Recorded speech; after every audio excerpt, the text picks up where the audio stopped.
Dr. Patricia McConnell is a much-loved animal behaviourist and author who's just turned her hand to writing fiction. Her first mystery novel, Away to Me, will be published on February 24th and is out for pre-order now, and she's here to tell us all about it. Welcome to the Positive Post in Conversation. I'm Zazie Todd, and I'm joined, as always, by my friend and colleague Kristi Benson.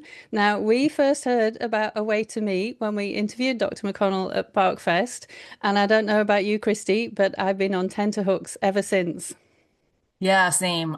Because I love dogs, obviously, and I love people who write about dogs. But I also adore mystery novels. So it's just like this, oh, it's so nice when everything comes together. And it's also really nice, I think, as someone who loves dogs and loves reading, to know going in that there's not going to be, like the dog's not going to die, or there's not going to be something where someone's like, well, I'm his master or something like that. That just makes you it takes you out of the story. So yeah, Yeah. I was very excited. I Yes. I should just tell you that I had a thing with my editor. Um, is she was distraught that I am making a point to let people know that no dog dies in the making of this novel. And I understand it. She was like, "You're giving away the plot." And I said like, "No, no, no. I'm allowing people to read it because if people think there's going to be a dog dying, they're not going to read it, which by the way, really interesting issue. You can kill off the good guys. You can kill off the bad guys. You can kill off Aunt Margaret. You can kill off your lover, but you cannot kill off the dog. And isn't it interesting? I mean, I just think that's fascinating. So that's a whole other essay that I will planning on writing. But it is something interesting for us to think about, isn't it? Well, I agree. I think it was good going in, knowing that the dog was not going to die and that we were in safe hands there. And so, like I said, we're here with Dr. Patricia McConnell, who is an internationally renowned applied animal behaviorist who has dedicated her life to improving the relationship between people and animals. Amongst her many treasured dog training books, The Other End of the Leash draws our attention to the human side of dog training, and her memoir, The Education of Will, is a beautifully written and uplifting account of how to reclaim life after trauma for both humans and dogs. And so she's here today to tell us about her absolutely wonderful new book, Away to Me, which I loved and could not put down. And I'm just so excited to hear you talk about it because it's a wonderful, wonderful book. And like I said, it's available for pre-order now. So, what made you decide to write a mystery novel? Yeah, I'm an old lady now and I was getting older and retiring from doing this and doing that. But I love to write. I love writing my nonfiction books. And some of my favorite parts of writing were the scenes. So I would tell a story and use that story to describe some aspect of our relationship or canine behavior. I love, I love that part. And Kristi, like you, and I think maybe Sazi, I love mysteries. I love reading them. I love fiction. I love good writing. I adore it. So I thought, I'm just going to play at writing fiction. And I had a scene in my head that just literally sort of cropped up like a piece of toast of a man getting shot at a sheepdog trial, which is chapter one. I'm not giving anything away. It's in the flap cover. Not giving away the plot. Um, and I just had this scene in my head, and I just started literally for the hell of it. I just started like, I'm just going to do this for fun. And I started pairing up with a brilliant writer, Kat Warren. I know you know who she is. Brilliant book, What the Dog Knows, New York Times bestseller. She taught writing. Turns out we sort of ran into each other, and she also decided to start writing fiction for the first time. So we wrote stuff, a chapter here and there, and would send it to each other. We actually talked to each other once a month for the last at least 4 years, as we continue to do. Anyway, so it just started as sort of fun. And then I got really into how to be a good fiction writer because it's a craft and it's really easy to write bad fiction and really hard to write good fiction. And I just got really into it. How do you do this? And that was my primary intention writing this book, is to write a good story and that was very well written. That was my hope. I think you achieved it. Thank So what you. can you tell us? Absolutely. Yeah. What can you tell us about your main character, Maddie McGowan? Oh, Maddie McGowan. The first thing I want to say is I knew logistics. I knew Maddie McGowan would be in her mid-40s and she lived on a small farm and be, be, because I was following the write what because so much of what I was doing, I didn't know. I don't know how to write fiction. It's really hard. I don't know anything. I am really happy to say about murder. I don't know a lot about law enforcement and how they handle murder. So I thought, I'll write what I know. So Maddie lives on a small farm. She competes in sheepdog trials as a hobby. She's an animal behavior. She has a border collie and a sheep guarding dog named Bo Peep.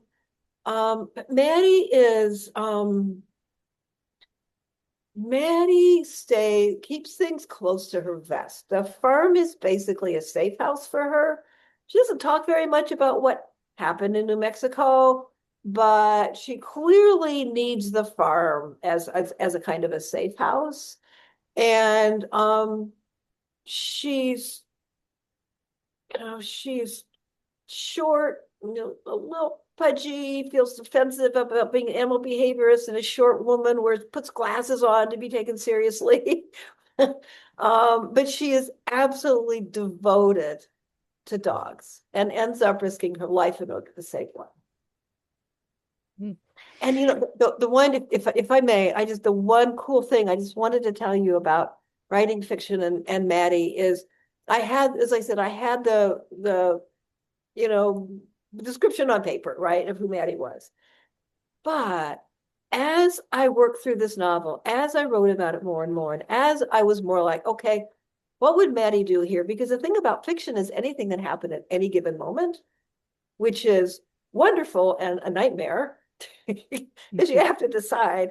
So I was always like, well, what would Maddie do? And so as I was writing this novel, Maddie, it was like, I don't know if you've ever been in a dark room and watched a photograph develop. Maddie became like a developing photograph. She just got richer and clearer and more colorful. And I really like her. I'm very fond of her now. I really feel like I really know her rather than, okay, she's this person and she's that person, and I hope readers fall in love with her too, because she's really cool. She's a really cool woman. I think they will fall in love with her because I certainly did. So Um, good. she's wonderful. So the book is set in the dog world, and your love of dogs and of people, actually, I think it really comes through in the writing. Was it fun to be writing dogs as characters? Yes. Yes. It was, in a way, that was sort of the easy part, in that, because of what we do and so many of your listeners do, that's the part I know, write what you know. And so it was so fun to create these characters. Her border collie is Jack, and her sheep guarding dog is Bo Peep, and Clementine is her little rescue terrier who's very very old and mostly sleeps a lot. And Cisco, is a dog she ends up fostering, a German Shepherd. So I feel about them like I do about Maddie. I'm so fond of them, and I could never kill them off. I'm ruining all the plots for the rest of the time. I could never. Dogs die of old age, right? Eventually. Um, so I can't say that would ever happen, but yeah, I really like them. I really like them. Um, Jack is smart and obnoxious. I mean, he's just a classic border collie. He's smart and just pushy and always playful and worried about things. And anyway, I don't know. What did you think of the dogs? What do you guys think? Well, that sort of Love leads us them. into the next thing we wanted to talk about is because I Mm. think one of the things that I liked about this book, and I went into it feeling comfortable that this was going to happen, is that Yeah. you're able to write them as characters, as realized organisms that sometimes annoy the humans, but without it ever becoming like an interaction that makes me worried. Do you know what I'm saying? So it's like the main character could feel exasperated with her dog without me going, oh God, is she going to mistreat the dogs? And it's sort of, as a positive reinforcement trainer, you're always kind of like, you're putting out this, this messaging, right? Like we're not Yeah. going to harm dogs. Dogs are okay. It's okay for dogs to be dogs. You know, we can't expect them to be something that they're not, et cetera, et cetera. So just being able to Yeah. be like, it is okay to be exasperated by your dog's behavior when they do something, X, Y, Z. I, So I loved that component. It was a very real relationship, I thought.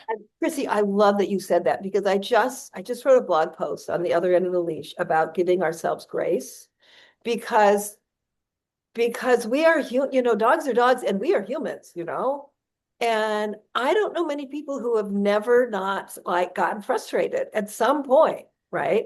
Well, Yeah. it's just how you handle it, right, and what you do about it.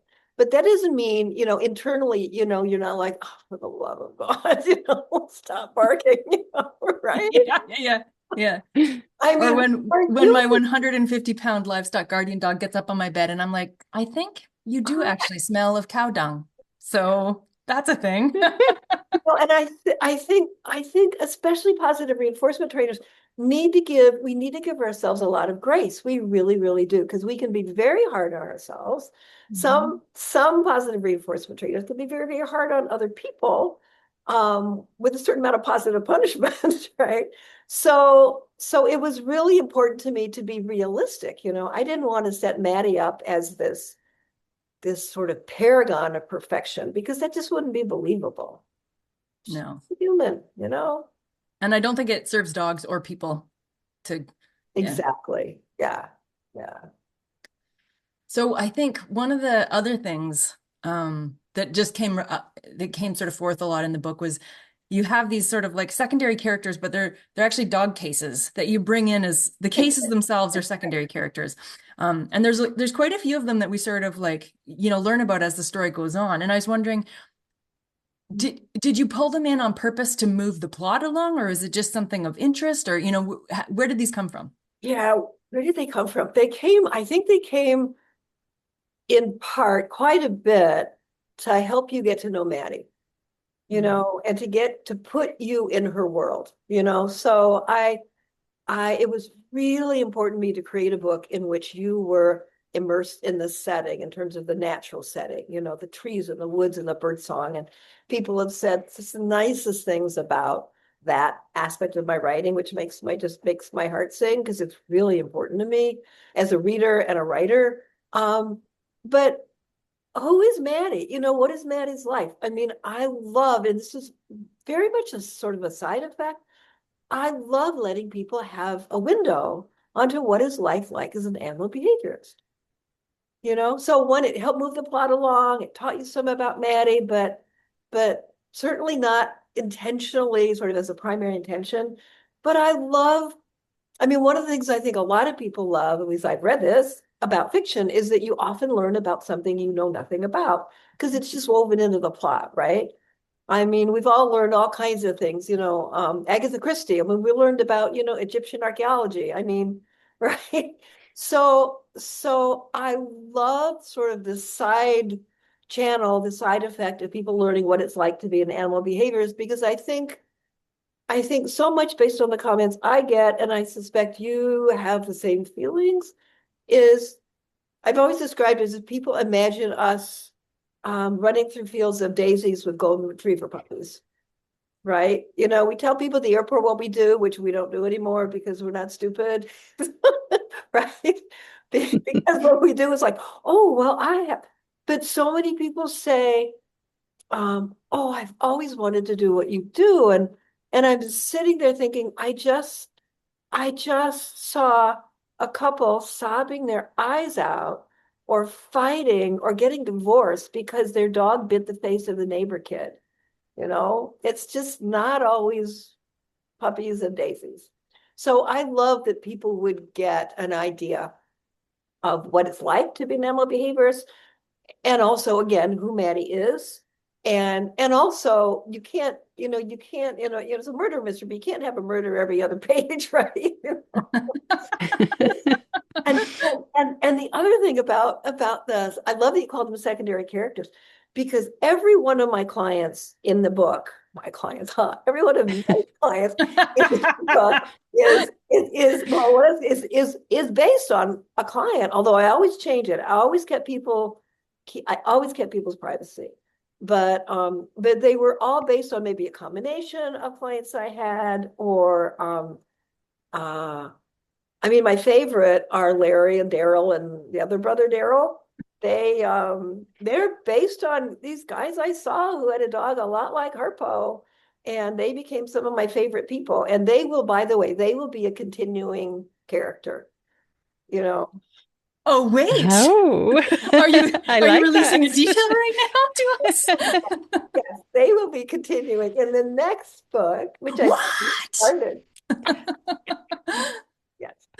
Oh, okay. And I know this wasn't amongst our released question list, but Zazie and I were talking about this earlier, and you touched on it, so permission given. One of the Yes. things that I liked, and I wonder if this is because we're both farmers, is how you often set a scene or you sort of evoked a scene by using bird sound. And I think it was really effective to me as I think it almost like it sets the scene very quickly and it gives you the whole idea. You get a whole body sort of, oh, I know what that feels like because that bird sound is attached to so many other, Yeah. like Yeah. night and the air is heavy with humidity or that Yeah. kind of thing. Or Was that on spring. purpose or is that just something that you sort of write on? Or No, did you do that on purpose? I love that you asked. It's a very much on purpose. And I mean, granted, I love birds. I do. I absolutely adore them.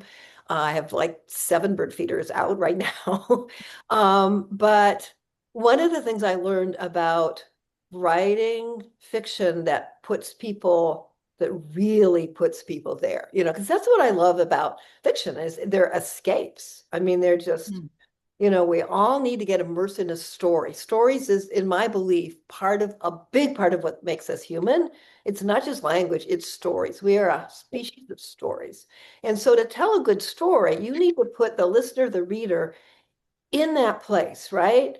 And one of the things I learned is you need to include all of the senses because so much of what we do, primates that we are, people describe what things look like. And start reading now. You'll read all kinds of descriptions of, there was a red shed and there was a tin roof and there was an elm tree and but you need sound and you need scent and whenever applicable, you need touch. So it was very intentional. Um, and some of the wording, I mean, one of the things I love about writing good fiction is that you word craft every word. I mean, every page of that novel was way more than my nonfiction was edited literally hundreds of times. So away to me, the title is indeed, it's a signal to send a sheepdog counterclockwise. But away to me is also a metaphor for Maddie because she's like, stay away. Oh, come to me, please. Stay away. Oh, come to me, please. And Lonely Owl Farm is another metaphor for Maddie because owls aren't lonely. Owls are solitary. Maddie is solitary, but she's also lonely. So using birds sometimes as metaphors was just really, really fun. It was fun. Awesome. And I wanted to ask you another question about writing because you're talking already about what it's like writing fiction. And of course, you've written so many highly acclaimed books already that are non-fiction, including your memoir, The Education of Will. So I wanted to ask really how many of those skills translated across to writing fiction? What was different? Yeah, it is much harder than it looks to write good fiction. And as I said earlier, uh, it's great that you have this freedom. At any point in time, anything could happen. Anything could happen. I could make it all up. How fun is that? I could make it all up. And you can't do that in nonfiction, right?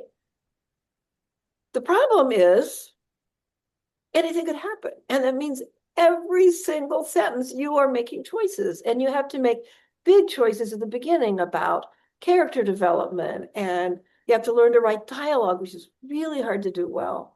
And you have to create the overarching, sort of hero's journey plot, but then you have to figure out exactly everything that happens. So I mean, many people who write fiction, even though I'm a first-time fiction writer, I know this is really common, is you write a draft and then you throw those chapters out and then you add that chapter and then you throw that chapter out and then you add two more chapters and then you get rid of that character and then you change that character. So I didn't quite do it that way. What I did is the slowest way possible to write a mystery, which you're never supposed to do, is I literally just started writing. I started working with this wonderful woman, Susanna Daniels, at Madison Writers Studio. And I would just write some stuff and then we'd go over it. And she was like, don't worry about the whole plot, just start writing. Well, you really do need to know, to be efficient, the whole plot of the movie, because you need the whole plot of the book, if it's a murder mystery or mystery, because you need to be seeding, you need to be throwing breadcrumbs out there. You need to go where you're going. So I was way slower at writing this book than hopefully I will be next time. Because I didn't have, you're supposed to start with a really good detailed outline of everything that's going to happen. I didn't know what the heck was going to happen on chapter 4. I had no idea. So I was a very inefficient novel writer, but I learned a lot. I learned a ton by doing it. One of the things that I appreciated about the book was just how much of a focus there was on friendships. I think it's like a wonderful thread running through the book, and also as like a little side tangent. I think one of the reasons why I'm delighted to hear you're writing another book is because there's something that's almost like a quasi friendship about long-running characters in serialized novels. Like you feel like you can go back and get that friendship hit, but it's without the effort of a real friendship. But I know a lot of people, a lot of adults struggle to find friendship, especially as adults once we're out of school. I think there's a lot of sort of barriers to it. And dogs are one way that I know a lot of people do find friends. So was this on purpose? Did you sit down and think like, I really want to write a book that showcases friendship? I didn't. And I love that you asked that question. No, I never had that intention. But it's so important to me that somehow it just came out anyway. I mean, what do we, I mean, we are so social. We are such a social species, and I'm an extroverted introvert. I can be thrilled, giving a talk somewhere, and then I go, and then I go back and like pull my head under a pillow in the hotel room, right? Because I'm so tired. Um, but just what is more important than our connections, than our connections to people? And Maddie was a bit cut off because she had such a difficult experience that she thought she'd gotten over, but obviously turns out she hadn't. But she had two incredibly good human friends. One, George, dies in the first chapter, and Dorothy is her border collie, girlfriend, right? But again, as you're saying, Kristi, it's like many of her best friends were her dogs, right? Mm-hmm. So, Jack is like absolutely one of her best friends, and Cisco becomes one of those. And again, I mean, I'm so not objective, it's ridiculous, but I'm so fond of these dogs. It's crazy. And I'm really excited about expanding those friendships. Then I'll just say now, if I may, that theoretically this is going to be a trilogy. I will remind listeners that I'm 77 and I have 3.5 chapters written for Come By. So the theory is there's a way to me, and then there's Come By, which is send your dog clockwise, and then there's That'll Do, which of course means come back to me, dog, your work is done. So can I pull that off at my my age? I don't know. I don't know, but Yes, can't, yes, you Yes, can. I think so. You have to. I hope so, because it was really fun doing this publicity for the book. And the best part of it is like talking to people like you. I mean, it's really, really fun. Especially people who know the dog world and who know writing. I mean, Zazie, your books are just astoundingly great. You know how much I love them. It's so true. Thank you. So that makes it extra fun. So it's incredibly joyous to talk to you and to do other podcasts. But I am hungry to get back to working on Come By, because they're going to be they're going to be continuations of old relationships, but there's going to be some new relationships. And I will just tell you, Maddie, Maddie stays pretty much in her lane, but there's some new characters who are going to come by. And yeah, I'll just say there's some interesting men, and I'll just leave it at that. Yeah, Interesting. So yeah. I am thrilled to hear that this is the first in a trilogy. That's amazing news. And I feel like to some extent, you're talking about what motivates you already, because obviously your love of the characters and of the story, the characters, Maddie and the dogs, is obviously part of what motivates you. But someone in your position could have just chosen to retire. You didn't have to choose to start writing fiction. So, what made you, what motivates you to write and to keep writing fiction? Yeah. Oh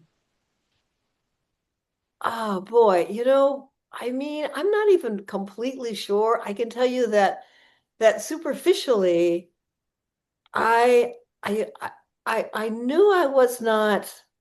I knew I needed to retire from seeing clients. I literally felt too slow. Um, I just felt too slow and too old. And it was getting really hard on me. I had some medical adventures, so it was getting really hard on me to travel around and sort of do big seminars. So I needed to retire from that. I retired from teaching at the university, which I loved doing, but was a tremendous amount of work, the way I designed the class, although again, I love doing it. But as I said, I love to write. And I wasn't ready. And I'm pausing because I want to say, is that because I have ADHD? I don't know. I don't know. I wasn't ready to do nothing. And I love to write. And I literally took this up, honestly, as I said, this was just fun. I was going to do this. I just sit down and I'm just going to do this for a while. And then I got really into it. And then, speaking of ADHD, I got really into it. And then it got harder, but more challenging, and harder, but more fun. And then I just got swept away.